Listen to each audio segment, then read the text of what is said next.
حتما شما دور و براتون آدمای خسیس رو دیدین و به هر حال همیشه یه نفر دور و بر آدم هست که ما بهش میبینه خسیسه، ولی قاعدتا ما خساست رو به پول خرج کردن و این که طرف پول خرج نمیکنه و خرج زن و بچهش نمیکنه و خرج رفاه خودش نمیکنه و اینا میشناسیم. من میخوام بگم که این خساست خیلی گسترده تر از این چیزاست و ممکنه خود منی هم که اینجا نشستم و شمایی که دارین این ویدیو رو میبینین یه نشانه هایی از خساست داشته باشین. بذار براتون با یه مثال بگم.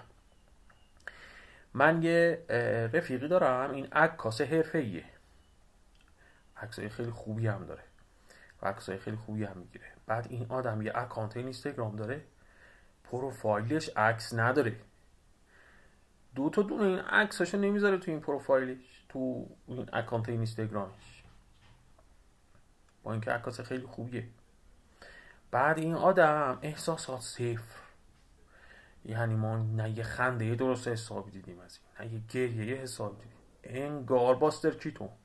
من فکر کنم که اصلا باستر کیتون از روی این کپی برداری کرده، یا شاید این از رو باستر کیتون، نمیدونم، به هر حال که خیلی شبیه هم. این آدم همیشه از بی پولی میناله. بهش میگم بابا تو مثلا تکنیک بلدی، کلی کار عکاسی کردی، خب یه کلاسی بذار، 2 تا کلاس خصوصی بذار، 4 تا شاگرد بگیر. میگه نه، از کجا معلوم من کلاس میذارم ممکنه خراب کنم. بهش میگم مگه در رب خونگیه که باز کنی مثلا خراب بشه؟ یعنی چی؟ خب کلاس بذار پول در بیار دیگه. بعد فکر نکنی پول داره میگه بی پولمو، نه واقعا پول نداره، ولی مهارتشو حاضر نیست ارائه بده، خرج کنه هیچ جا به هیچ رقمی. این آدم به نظر من تو وصیت نامش تو سن پیری می نویسه که وقتی من مردم لطفاً در هیچ جا را باز نکنید. نمیدونه که وقتی بمیره های مرده شد در همه جاشو باز میکنه، توش پنبه فرو میکنه. از من به شما نصیحت،